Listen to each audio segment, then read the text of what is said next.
Salut tout le monde, alors on est toujours au festival Out of the Books, deuxième journée. On va parler de l'école inclusive, de la manière dont on va pouvoir rendre nos écoles inclusives, puisque c'est un des enjeux du pacte pour un enseignement d'excellence. Et pour en parler, j'ai l'immense plaisir de recevoir Philippe Tremblay qui vient d'animer une conférence qui était bondée, qui parlait un petit peu aussi de ce principe quand même d'inclusion. On y reviendra très certainement. Bonjour Philippe. Bonjour. Merci beaucoup d'avoir accepté l'invitation. Après une conférence comme ça, on est généralement un peu vidé. Donc voilà, merci en tout cas de prendre encore un petit moment avec moi. Le sujet, c'est l'école inclusive. Alors c'est vrai que, comme je disais, c'est un des enjeux du pacte pour un enseignement d'excellence. Ma première question serait, c'est possible ou ça vous semble, ou c'est illusoire, une école inclusive? C'est tout à fait possible.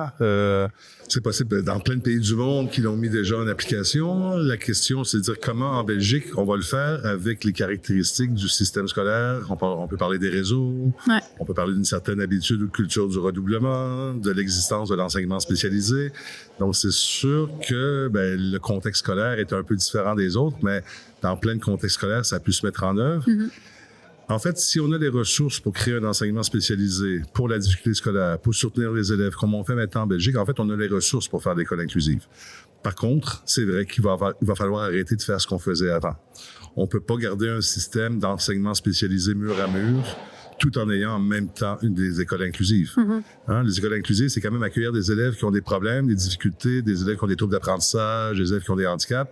Mais si ces élèves-là sont pas en classe ordinaire parce qu'ils sont en classe spécialisée, ça serait une fausse école inclusive. Donc, il faut quand même avoir cette hétérogénéité-là, parce que cette hétérogénéité-là s'accompagne aussi de ressources, les ressources d'enseignement spécialisé. Et donc, l'école inclusive, c'est pas une école qui est contre l'enseignement spécialisé. Elle s'oppose, oui, à la ségrégation scolaire. Oui, c'est ça. Mais on a besoin de l'école spécialisée, de l'enseignement spécialisé, des enseignants spécialisés pour justement accompagner les enseignants. C'est juste qu'on va travailler dans un autre endroit. Les enseignants spécialisés sont très compétents. Ils travaillent pas à la bonne place. Mm-hmm. Ils devraient travailler à l'école ordinaire et dans la classe ordinaire. C'est un peu la définition, parce que ça aurait été ma prochaine question, c'est de dire comment est-ce qu'on définirait l'école inclusive, c'est quoi les caractéristiques d'une école inclusive finalement, pour qu'on puisse dire en fait oui, mon école, on tend, en tout cas on est dans une logique beaucoup plus d'inclusion que de ségrégation. Tu sais, les gens, ils voient souvent l'école inclusive comme la présence d'un élève qui a un handicap relativement visible, si on veut, à l'école. On va dire qu'il y a une définition minimale de l'école inclusive puis une maximale. La minimale, elle est assez simple, c'est que tous les élèves qui rentrent à l'école, qui rentrent en maternelle, vont sortir de l'école en restant à l'école ordinaire. Donc, ils vont faire tout leur parcours à l'école ordinaire. Si on prend le cas en Belgique des élèves qui relevaient du type 1, du type 3 et du type 8, donc déficience intellectuelle légère, troubles du comportement, troubles d'apprentissage, mais ces élèves-là viennent tous de l'enseignement ordinaire. Ils ont été déplacés dans une autre structure. Une école inclusive, c'est d'abord et avant tout de garder ces élèves-là à l'école, de les garder sans redoublement, mais de garder l'entièreté de nos élèves qui sont déjà rentrés à l'école, qui étaient bons pour l'école à 3 ou 4 ans, mais devraient rester jusqu'à 18 ans. C'est un peu ça. Ouais. La définition maximale, c'est tous les enfants qui naissent vont à l'école. Mm-hmm. Donc, peu importe qu'ils aient un handicap mental, un polyhandicap et tout ça, dans ce cas-là, ça c'est on va dire, c'est l'inclusion totale. Le Nouveau-Brunswick, au Canada, a un peu cette vision-là, c'est-à-dire tous les élèves, peu importe le type de handicap, vont à l'école ordinaire. Pour la Belgique, il faut commencer aussi pas par pas. Donc, la première étape, ça serait de dire, commençons déjà par les élèves qui ont été exclus de l'ordinaire, gardons ceux-là, développons des structures comme le co-enseignement, la co-intervention, l'accompagnement, et après ça sera d'autant plus facile de récupérer ou d'accueillir des élèves qui, normalement, n'étaient pas destinés aux classes ordinaires, mais qui le seraient maintenant. Ouais. Parce qu'une école inclusive, c'est pas une école qui s'adapte à un ou deux élèves ou à certains types d'élèves. C'est une école qui s'adapte à la diversité. Mm-hmm. Puis aussi, une autre chose, c'est que quand on voit l'école inclusive, on l'aperçoit souvent comme un élève à problème, un élève en difficulté, un élève qui a un trouble d'apprentissage. Une école inclusive, on dit c'est l'école de tous. Ouais. Et tous, c'est tous. C'est aussi les bons élèves, les moins bons, les moyens. Et une école inclusive, c'est pour tout le monde. Ça veut dire, si tout le monde peut profiter de l'inclusion scolaire, par exemple, dans un système de co-enseignement, on enseigne à tout le monde, on différencie pour tout le monde, on accompagne tout le monde. Oui, on va peut-être passer plus de temps, plus de soutien à certains élèves, mais les bons élèves en profitent aussi. Mm-hmm. Et c'est là que c'est gagnant pour l'école inclusive, quand ils comprennent que c'est pour tous, même les parents d'élèves qui n'ont pas de difficulté se mettent à adhérer. J'ai une petite anecdote. On démarre une classe de co-enseignement inclusif. J'ai une maman d'une bonne élève qui vient dire au directeur, « Monsieur, je veux pas que ma fille soit dans cette classe-là parce que c'est de l'inclusion. Le directeur sur le Québec, il dit, ben, c'est pas les parents qui font la composition des classes, c'est les directeurs. Donc, votre fille va être dans cette classe-là, point final. Mais on en discutera, si vous voulez, à la Toussaint, lors du premier bulletin. Premier bulletin arrive, il voit pas la mère arriver, donc il la cherche dans l'école, lors de la rencontre des parents, et il va voir la maman, il dit, puis, est-ce qu'on change votre fille de classe? Elle dit, mais surtout pas. Elle est tellement heureuse. Ils travaillent en îlot. Ils n'ont pas de problème de discipline. C'est différencié. Elle soutient les autres. Les cours sont moins ennuyeux. Ils font plus de différenciation. Ils font pas des cours super longs. Et en fait, elle a dit au directeur, c'est comme si ma fille avait un billet en première classe, mais elle n'avait pas payé son billet. Ouais. Parce qu'elle profite de l'école inclusive, elle profite du deuxième prof, mais elle sait bien que c'est pas à cause de sa fille qu'il est là, c'est à cause des élèves en difficulté. Mais sa fille en profite parce que les élèves en difficulté profitent de la présence de sa fille. Parce qu'elle tire, on fait tout le programme, elle aide les autres. Donc, une école inclusive, c'est une école vraiment pour tout le monde, les plus forts, les moyens, voilà.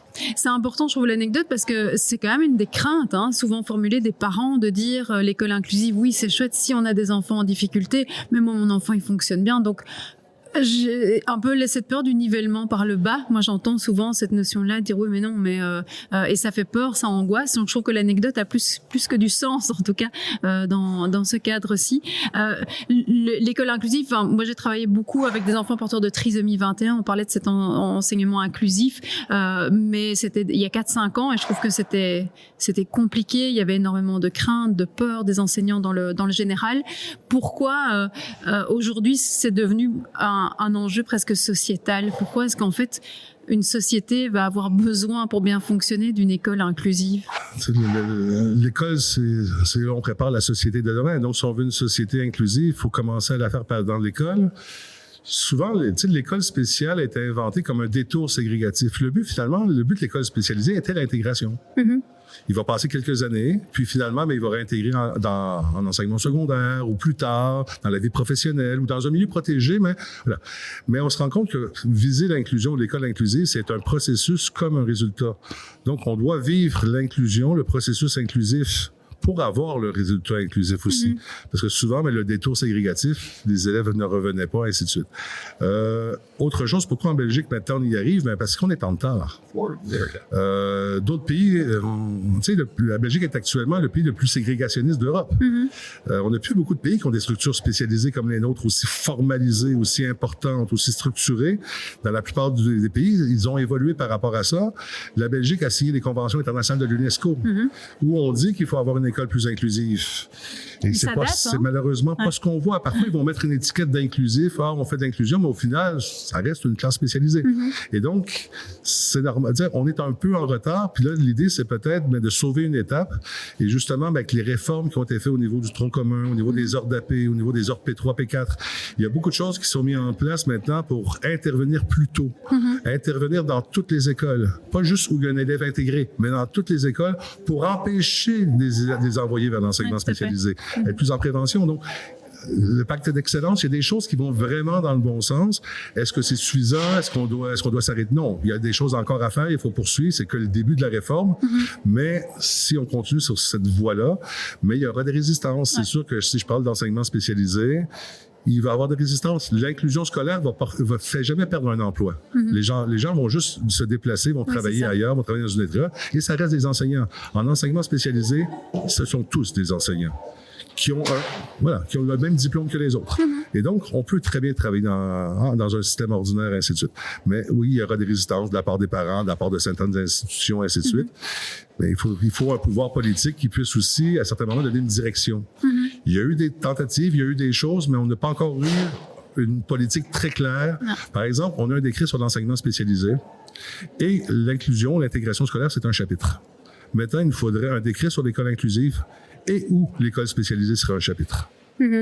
C'est quoi les conditions préalables? Parce que je me dis, pour changer cette culture, ou en tout cas ces freins que vous mentionniez, parce qu'il y en a, enfin, je veux dire, c'est clair et net, et il y a des réticences, il y a des craintes, ça. Comment lever ça? C'est par de la formation, c'est par de l'accompagnement des enseignants? Parce que je me dis, c'est un changement quand même assez énorme dans leur mode de fonctionnement, et eux-mêmes sont issus d'un système qui était ségrégationné. Donc, j'entends certains enseignants qui ont du mal aussi à rentrer dans cette logique, même s'ils peuvent en percevoir ou ressentir un bénéfice. de dire comment, qu'est-ce que vous préconisez pour amener ce changement pas à pas, progressivement, mais essayer que les mentalités puissent changer et que l'enseignant se sente bien aussi dans ce système et pas contraint dans une logique qui n'est pas la sienne finalement. Ouais.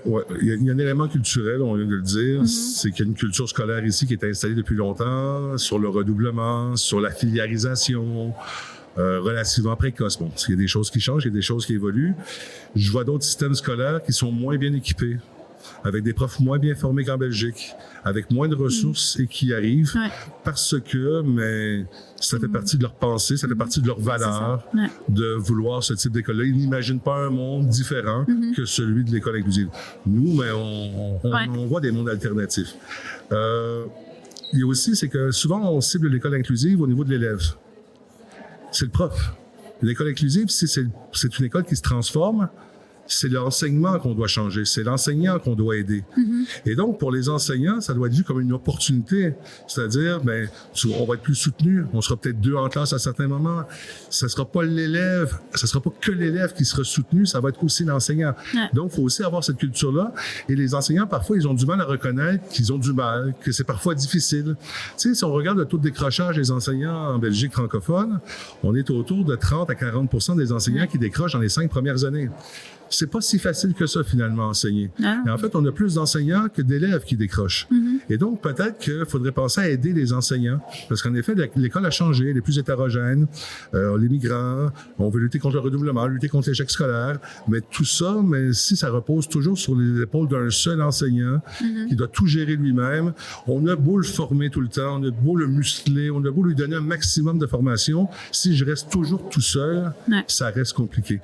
Donc, l'école inclusive, c'est une école qui collabore, que ce soit à l'intérieur ou à l'extérieur de la classe. Une école spécialisée, c'est une école où il y a plein de personnel qui travaille.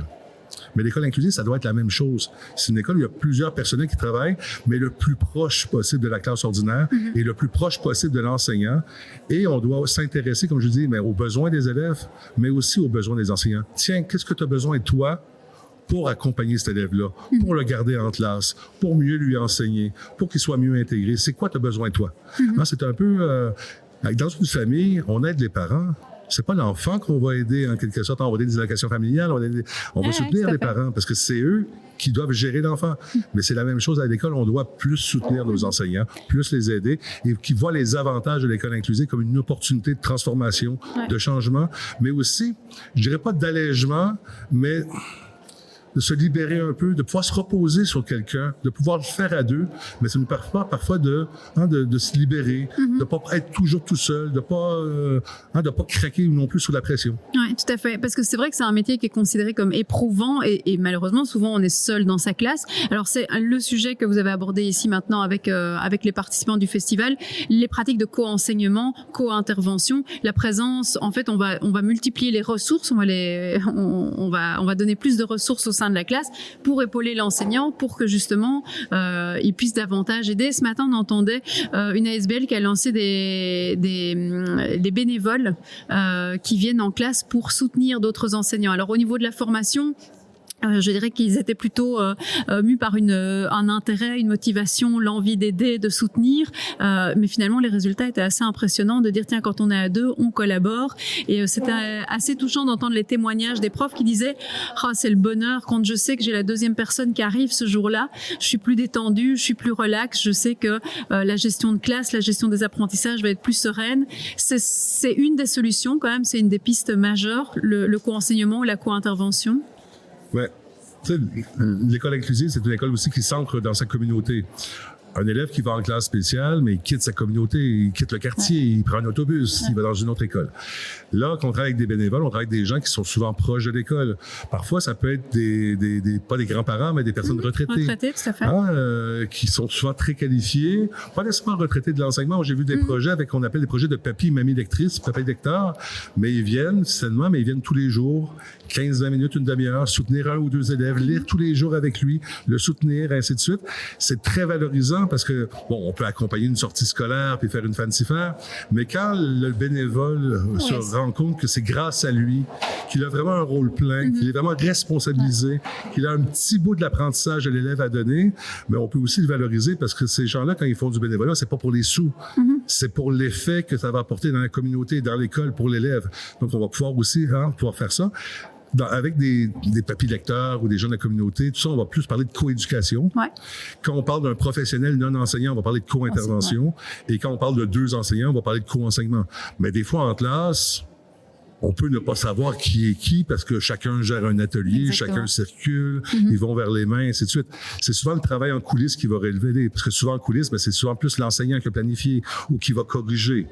Mais sur scène, en classe, tous les acteurs, ils peuvent finalement avoir des rôles d'enseignants jusqu'à un certain point. Ouais. Et ça va être plus... et c'est très bien qu'on ne se rende pas compte qui fait quoi, de pouvoir mélanger. On était dans un paradigme où on segmentait. Toi, tu fais ça, moi, je fais ci. On travaillait de façon séparée, en silos. Dans l'école inclusive, non, on travaille ensemble, on travaille au même endroit, puis on mélange nos pratiques, on se contamine, on apprend les uns des autres. 2 enseignants, moi, je travaille avec une logopède, mais je vais apprendre des trucs de logopédie que je vais pouvoir appliquer après. Et l'avantage aussi, c'est que quand j'aide un élève, j'aide qu'un élève.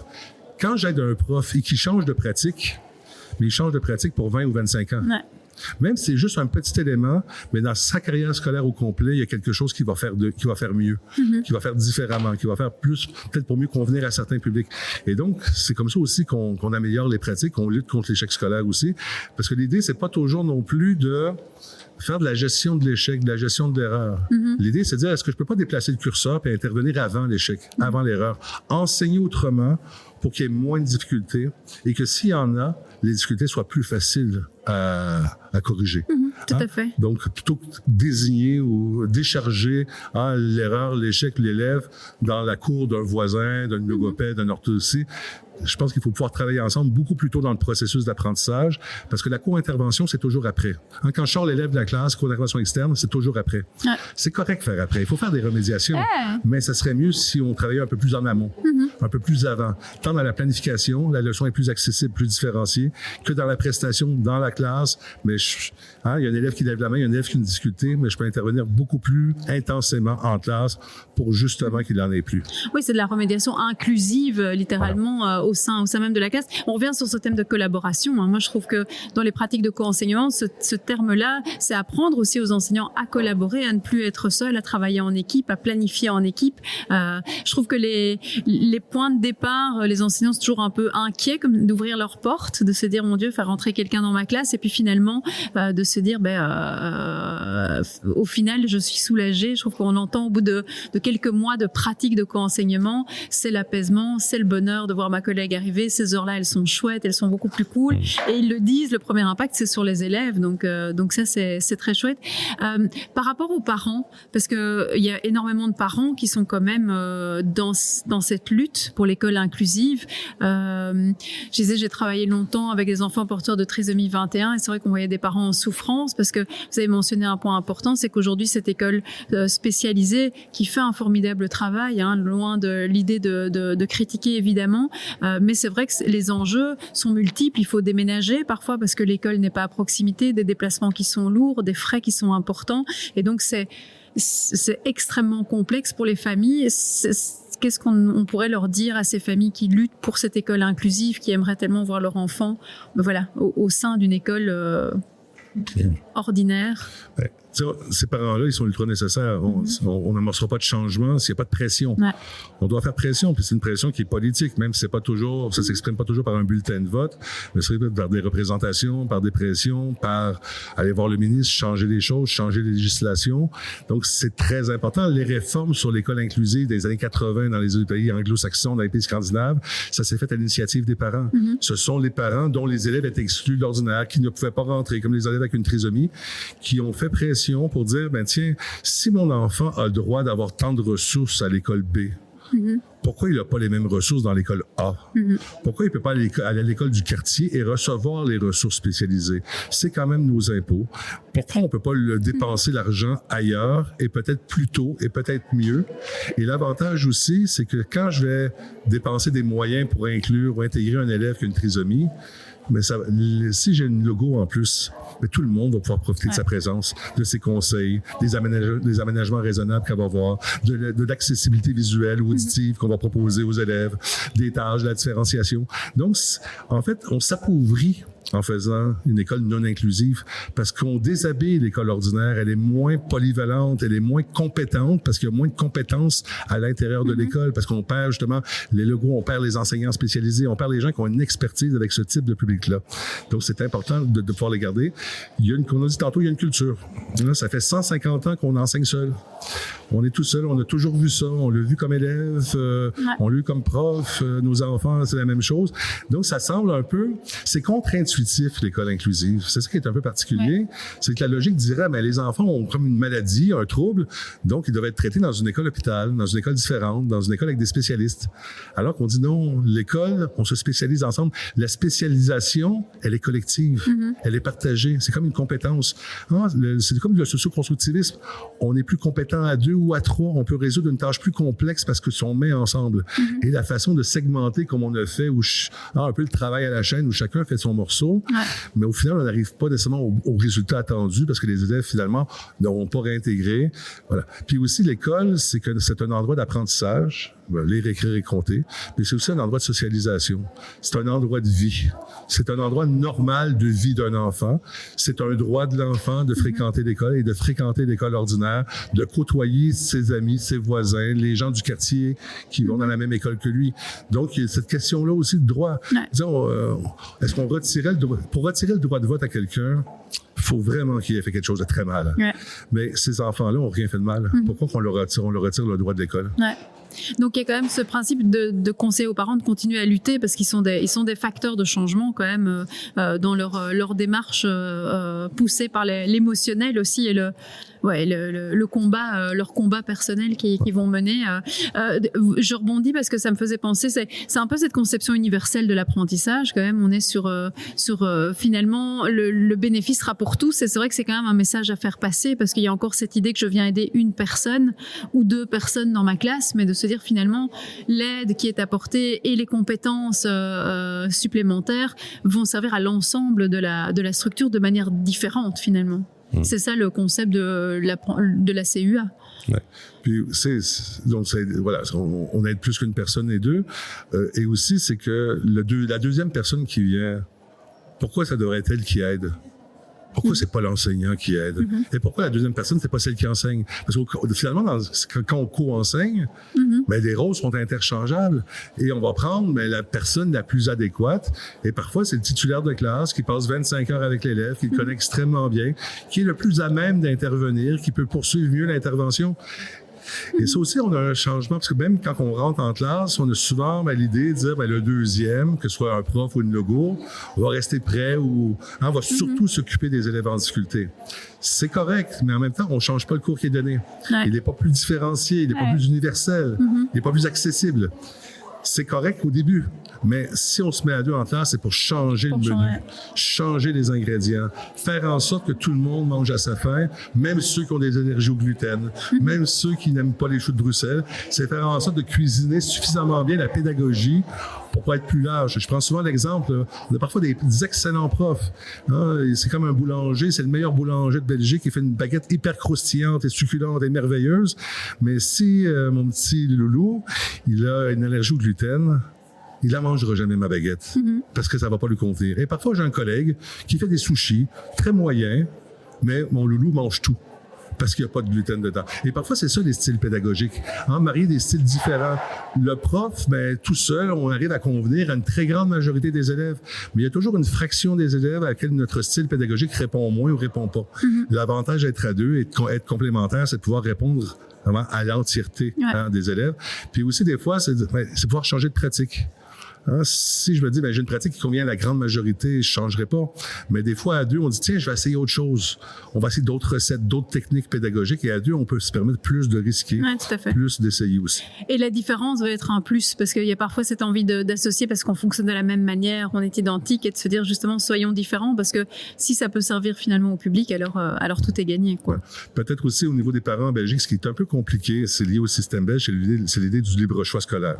C'est un libre choix total. sans géographie. Je peux mettre mon enfant chez Béthemont, je peux mettre mon enfant à Liège. Ouais. Hein? Donc, on pourrait avoir des phénomènes de déplacement scolaire en disant, tiens, telle école s'ouvre plus que l'autre. Donc, moi qui ai des préjugés, je ne voudrais pas que mon enfant y soit. Donc, on recrée des écoles ghetto. Donc, c'est important aussi que le pouvoir politique oblige chaque école, chaque réseau à accueillir la diversité. Ouais, que ce soit pas limité à certains. Qu'on arrête un petit peu, qu'on casse un petit peu ces écoles-là d'élite, en quelque sorte, ou ces écoles-là de relégation, avoir des écoles beaucoup plus équilibrées, avec moins de différences entre établissements scolaires. Et donc, là aussi, il y a le pouvoir politique à s'en mêler. Ouais. Il y a des choses qui sont faites au secondaire, et ça. Donc, il y a des choses qui sont mises en place, mais on doit encore poursuivre ça. Parce que notre organisation scolaire par réseau, et c'est pas, elle est ce qu'elle est.